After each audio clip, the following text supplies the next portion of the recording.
Hi friends, welcome back to my YouTube channel. ನಾನು ಶೋಭಾ. ಆರೋಗ್ಯದ ಅಡುಗೆ ಮನೆಗೆ ಸ್ವಾಗತ. ನಾನಿವತ್ತು ಮಾವಿನ ಹಣ್ಣನ್ನು ಬಳಸಿ ಸ್ಮೂತಿನ ಮಾಡಿ ತೋರಿಸ್ತಾ ಇದ್ದೀನಿ. ಇವಾಗ ಸಮ್ಮರ್ ಸೀಸನ್ ಆಗಿರೋದ್ರಿಂದ ಈ ಒಂದು ಸ್ಮೂತಿ ರೆಸಿಪಿ ತುಂಬಾ ಚೆನ್ನಾಗಿರುತ್ತೆ. ಹಾಗೆಯೇ ಹೊಟ್ಟೆ ಕೂಡ ಫುಲ್ ಅಂತ ಅನಿಸುತ್ತೆ.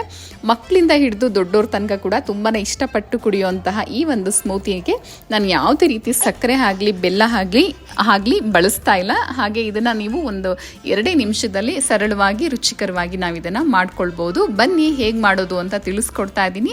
ಹಾಗೆ ಹೊಸದಾಗಿ ನನ್ನ ಚಾನಲ್ನ ಯಾರೆಲ್ಲ ನೋಡ್ತಾ ಇದ್ದೀರಾ, ಪ್ಲೀಸ್ ನನ್ನ ಚಾನಲ್ನ ಸಬ್ಸ್ಕ್ರೈಬ್ ಮಾಡ್ಕೊಂಡು ನೋಡಿ.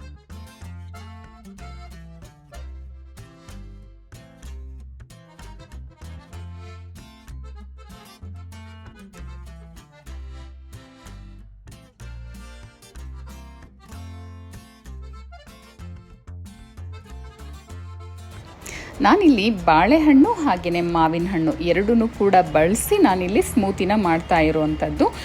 ನೀವಿಲ್ಲಿ ಯಾವುದೇ ಮಾವಿನ ಹಣ್ಣು ಕೂಡ ಬಳಸ್ಬೋದು, ಬಟ್ ಹಣ್ಣಾಗಿರುವಂಥದ್ದನ್ನು ಬಳಸಿ ಆವಾಗ ತುಂಬಾ ಚೆನ್ನಾಗಿರುತ್ತೆ.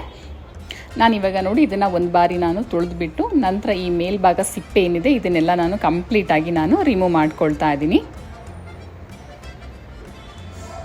ನಾನಿಲ್ಲಿ ಮಾಡ್ತಾ ಇರುವಂಥದ್ದು ಸುಮಾರು ಒಂದು 3ರಿಂದ 4 ಜನಕ್ಕೆ ಆಗುವಂತಹದ್ದು ಪ್ರಮಾಣದಲ್ಲಿ ತೋರಿಸ್ತಾ ಇದ್ದೀನಿ. ನೀವು ಬೇಕಾದರೆ ಒಂದು ಮಾವಿನ ಹಣ್ಣಿದ್ರೆ ಅದರಲ್ಲೂ ಕೂಡ ನೀವಿಲ್ಲಿ ಮಾಡ್ಕೊಳ್ಬೋದು.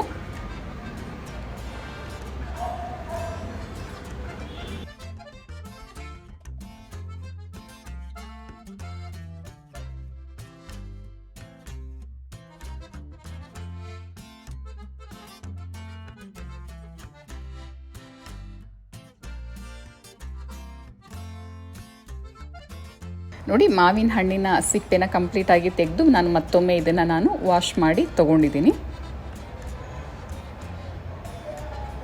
ನಂತರ ನೋಡಿ ನಾನಿಲ್ಲಿ ಏಲಕ್ಕಿ ಬಾಳೆಹಣ್ಣು ಕೂಡ ಇಲ್ಲಿ ಬಳಸ್ತಾ ಇದ್ದೀನಿ. ಸುಮಾರು ನಾನಿಲ್ಲಿ ಒಂದು 4 ಬಳಸ್ತಾ ಇದ್ದೀನಿ. ನೀವು ಬೇಕಾದರೆ ಈ ಒಂದು ಏಲಕ್ಕಿ ಹಣ್ಣಿನ ಬದಲಾಗಿ ನೀವಿಲ್ಲಿ ಸಪೋಟ ಹಣ್ಣು ಕೂಡ ಬಳಸ್ಬೋದು, ಅಥವಾ ನೀವಿಲ್ಲಿ ಈ ಒಂದು ಏಲಕ್ಕಿ ಬಾಳೆಹಣ್ಣು ಬದಲಾಗಿ ನೀವು ಬೇಕಾದರೆ ಪಚ್ಚ ಬಾಳೆಹಣ್ಣು ಕೂಡ ಇಲ್ಲಿ ಬಳಸ್ಬೋದು.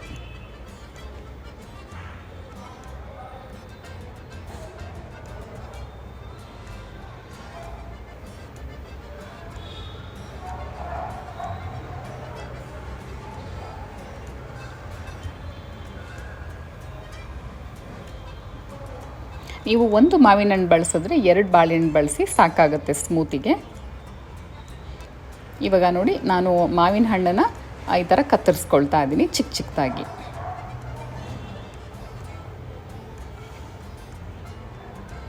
ಇವಾಗ ಮಾವಿನ ಹಣ್ಣು ಸೀಸನ್ ಆಗಿರೋದ್ರಿಂದ ಮಕ್ಕಳಿಗೆ ನಾವು ಡೈರೆಕ್ಟಾಗಿ ಈ ಥರ ಮಾವಿನ ಹಣ್ಣನ್ನ ಕಟ್ ಮಾಡಿ ಕೊಡೋದಕ್ಕಿಂತ ಈ ಥರ ಒಂದು ವಿಭಿನ್ನವಾಗಿ ಏನಾದರೂ ಒಂದು ನಾವು ಮಾಡಿಕೊಟ್ರೆ ಖಂಡಿತವಾಗ್ಲೂ ಮಕ್ಕಳು ಇಷ್ಟಪಟ್ಟು ಕುಡಿತಾರೆ. ತುಂಬಾ ಚೆನ್ನಾಗಿರುತ್ತೆ.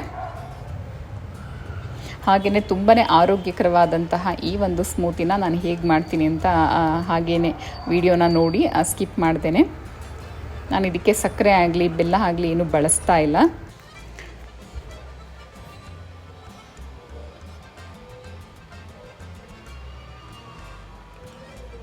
ನೋಡಿ, ಮಾವಿನ ಹಣ್ಣನ್ನು ಕಟ್ ಮಾಡಿದಾಗಿದೆ. ಇವಾಗ ಬಾಳೆಹಣ್ಣನ್ನು ಈ ಥರ ಸ್ಲೈಸ್ ಆಗಿ ಕಟ್ ಮಾಡ್ಕೊಳ್ತಾ ಇದ್ದೀನಿ.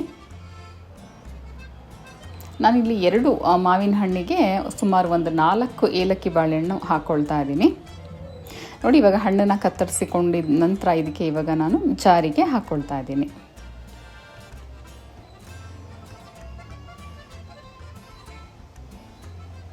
ಇದನ್ನು ನೀವು ಮಾರ್ನಿಂಗ್ ಟೈಮಲ್ಲಿ ಅಥವಾ ಆಫ್ಟರ್ನೂನ್ ಅಥವಾ ನೀವು ಇದನ್ನು ಈವ್ನಿಂಗ್ ಟೈಮಲ್ಲೂ ಕೂಡ ನೀವು ಇದನ್ನು ಯಾವ ಟೈಮಲ್ಲಿ ಬೇಕಾದರೂ ನೀವು ಇದನ್ನು ಕುಡಿಬೋದು. ಹಣ್ಣನ್ನು ಸೇರಿಸಿದ ನಂತರ ನೋಡಿ ಇದಕ್ಕೆ ನಾನು ಸುಮಾರು 1 ಗ್ಲಾಸಷ್ಟು ಹಾಲನ್ನು ಕೂಡ ಹಾಕ್ಕೊಳ್ತಾ ಇದ್ದೀನಿ. ನಂತರ ನಾನು ಹೇಳಿದ್ನಲ್ವ, ನಾನು ಸಕ್ಕರೆ ಆಗಲಿ ಬೆಲ್ಲ ಆಗಲಿ ಬಳಸ್ತಾ ಇಲ್ಲ ಅಂತ ಅಂದ್ಬಿಟ್ಟು, ಸೊ ನಾನು ಜೇನುತುಪ್ಪ ಬಳಸ್ತಾ ಇದ್ದೀನಿ. ಸುಮಾರು ಒಂದು 2 ಟೇಬಲ್ ಸ್ಪೂನ್ ಬಳಸಿದ್ರೆ ಸಾಕಾಗುತ್ತೆ. ಯಾಕಂದರೆ ಏಲಕ್ಕಿ ಬಾಳೆಹಣ್ಣು ಹಾಗೆಯೇ ಮ್ಯಾಂಗೋದಲ್ಲೂ ಕೂಡ ಸ್ವೀಟ್ ಇರೋದ್ರಿಂದ ಅಂದರೆ 1-2 ಟೇಬಲ್ ಸ್ಪೂನ್ ಸಾಕಾಗುತ್ತೆ. ಇವಾಗ ನೋಡಿ ಗ್ರೈಂಡ್ ಮಾಡ್ಕೊಳ್ಬೇಕಾಗತ್ತೆ. ಇದನ್ನು ನಾವು ಸ್ಮೂತಾಗಿ ಇದನ್ನು ಗ್ರೈಂಡ್ ಮಾಡ್ಕೋಬೇಕು. ನಂತರ ಇದಕ್ಕೆ ಇವಾಗ ನೋಡಿ 1 ಕಪ್ಪಷ್ಟು ನಾನಿಲ್ಲಿ ಮೊಸರನ್ನ ಹಾಕ್ಕೊಳ್ತಾ ಇದ್ದೀನಿ. ಗಟ್ಟಿ ಮೊಸರನ್ನ ಸೇರಿಸ್ಕೊಳ್ಳಿ. ಹಾಗೆಯೇ ಮೊಸರು ಹುಳಿ ಬಂದಿರಬಾರ್ದು. ಒಂದು ಅರ್ಧ ಕಪ್ಪು ಸೇರಿಸ್ಕೊಂಡ್ರೆ ಸಾಕು, ಅಥವಾ ನೀವು ಇನ್ನೂ ಒಂದು ಸ್ವಲ್ಪ ಬೇಕಾದರೆ ಇಲ್ಲಿ ಹಾಕ್ಕೊಳ್ಬೋದು. ನಂತರ ನೋಡಿ ಒಂದು 4ರಿಂದ 5 ನಾನಿಲ್ಲಿ ಐಸ್ ಕ್ಯೂಬ್ ಕೂಡ ಸೇರಿಸಿ ನಾನು ಮತ್ತೊಮ್ಮೆ ಇದನ್ನು ಗ್ರೈಂಡ್ ಮಾಡ್ಕೊಳ್ತಾ ಇದ್ದೀನಿ. ಇದನ್ನು ನಾವು ಫೈನಾಗಿ ನಾವು ಪೇಸ್ಟ್ ಮಾಡ್ಕೊಳ್ಬೇಕು. ನೋಡೋದಕ್ಕಂತೂ ಸಖತ್ ಒಳ್ಳೆ ಕ್ರೀಮಿ ಥರ ಬಂದಿದೆ, ತುಂಬಾ ಚೆನ್ನಾಗಿರುತ್ತೆ.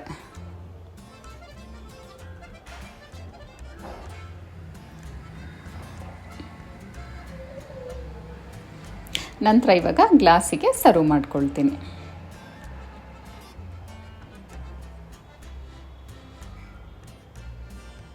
ಸ್ಮೂತಿ ಸ್ವಲ್ಪ ಗಟ್ಟಿಯಾಗಿದ್ರೇ ಚೆನ್ನಾಗಿರುತ್ತೆ.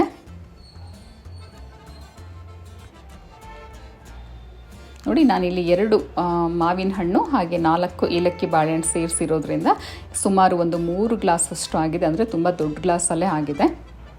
ನೀವಿಲ್ಲಿ ಕಡಿಮೆ ಮಾಡ್ಕೊಳ್ತೀನಿ ಅನ್ನೋದಾದರೆ ನೀವಿಲ್ಲಿ ಕಡಿಮೆ ಕೂಡ ಮಾಡ್ಕೊಳ್ಬೋದು. ನಂತರ ನೋಡಿ ನಾನು ಬಾಳೆಹಣ್ಣು ಸ್ಲೈಸ್ನ ಮಧ್ಯದಲ್ಲಿ ಇಟ್ಟು ಇದಕ್ಕೆ ಒಂದು ಸ್ವಲ್ಪ ಡೆಕೋರೇಷನ್ ಮಾಡ್ಕೊಳ್ತೀನಿ. ನೋಡೋದಕ್ಕೂ ಕೂಡ ಚೆನ್ನಾಗಿ ಕಾಣಿಸ್ಬೇಕಲ್ವಾ. ನಂತರ ನಾನು ಕಟ್ ಮಾಡ್ಕೊಳ್ಬೇಕಾದ್ರೇ ಮಾವಿನ ಹಣ್ಣನ್ನು ಸ್ವಲ್ಪ ಉಳಿಸ್ಕೊಂಡಿದ್ದೆ, ಅದನ್ನು ಕೂಡ ನೋಡಿ ಸೈಡಿಗೆ ಈ ಥರ ಡೆಕೋರೇಟ್ ಮಾಡ್ಕೊಳ್ತಾ ಇದ್ದೀನಿ. ನೋಡಿ ಎಷ್ಟು ಚೆನ್ನಾಗಿ ಕಾಣಿಸ್ತಾ ಇದೆ ಅಂತ ಅಂದ್ಬಿಟ್ಟು. ಮಕ್ಕಳಿಗೆ ನೋಡಿ ನಾವು ಈ ಥರ ಒಂದು ಡೆಕೋರೇಟ್ ಮಾಡಿ ಕೊಡೋದ್ರಿಂದ ಅವ್ರನ್ನ ನೋಡಿದ ಕೂಡಲೇ ಇಷ್ಟಪಟ್ಟು ಕುಡಿತಾರೆ, ಹಾಗೆಯೇ ತುಂಬಾ ಚೆನ್ನಾಗಿ ಕಾಣಿಸ್ತಾ ಇದೆ ಅಲ್ವಾ. ಹಾಗೆ ಹೇಗೆ ಅನ್ನಿಸ್ತು ಈ ಒಂದು ವಿಡಿಯೋ ಅನಿಸಿಕೆಯನ್ನು ತಿಳಿಸಿ. ಹಾಗೆ ವಿಡಿಯೋ ಪೂರ್ತಿ ನೋಡಿರೋಂತಹ ಎಲ್ಲರಿಗೂ ಕೂಡ ಧನ್ಯವಾದ. ನಂತರ ವಿಡಿಯೋ ಇಷ್ಟ ಆದಲ್ಲಿ ಲೈಕು, ಕಮೆಂಟು, ಶೇರು ಹಾಗೆ ಐಪ್ ಕೂಡ ಮಾಡಿ. ಹಾಗೆ ನಿಮ್ಮ ಒಂದು ಫ್ಯಾಮಿಲಿ ಜೊತೆಯಲ್ಲಿ ಸವಿರಿ ಅಂತ ಹೇಳ್ತಾ ಧನ್ಯವಾದ ವಿಡಿಯೋ ನೋಡಿದ್ದಕ್ಕಾಗಿ.